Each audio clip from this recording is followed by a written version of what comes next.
بسم الله الرحمن الرحيم. أعزائي المشاهدين، السلام عليكم ورحمة الله وبركاته، وأسعد الله أوقاتكم بكل خير. اليوم أقدم لكم عصير الجوافة الطبيعي. المكونات: جوافة طبيعية، حليب كامل الدسم، فنجان سكر.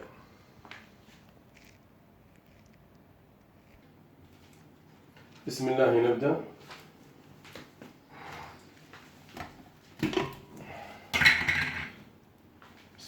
نضع الجوافة في الخلاط.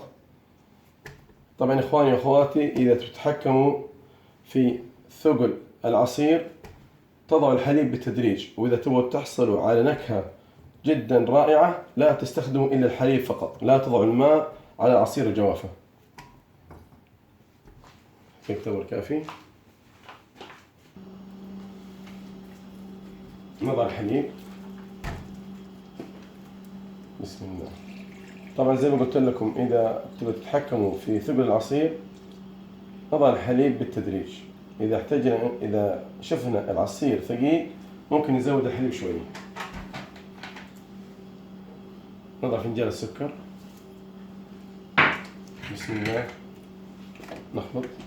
بسم الله.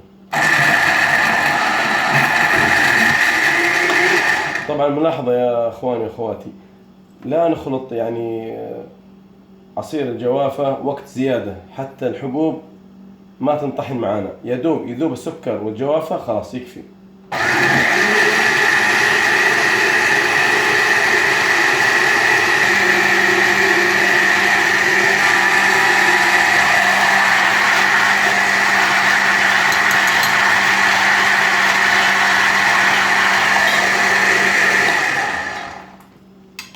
شايفين العصير ما شاء الله، بس انا ابغى يكون اثقل من كذا بشويه، حزود عليه شويه جوافه كمان.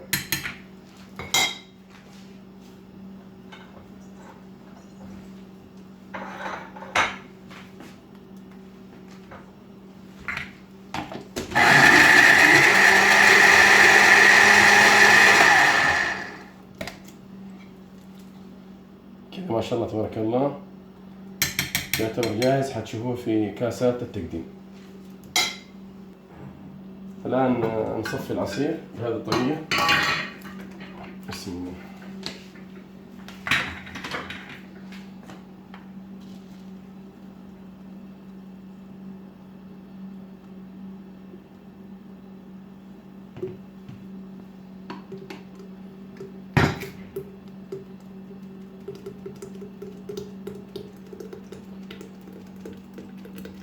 شايفين اخواني اخواتي بهذه الطريقة،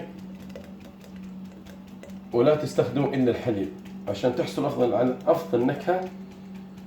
عشان تحصلوا على افضل نكهة استخدموا الحليب فقط.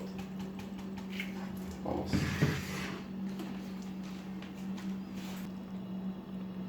ما شاء الله لا قوة الا بالله، هذا عصير الجوافة الطبيعي اصبح جاهز. اتمنى يا رب ينال اعجابكم واستحسانكم، وكرما لا تنسوني من الاشتراك في القناة والضغط على لايك وتفعيل الجرس ليصلكم كل جديد، ودعمكم لا أستغني عنه. ونراكم في مقطع جديد بإذن الله، وأستودعكم الله الذي لا تضيع ودائعه.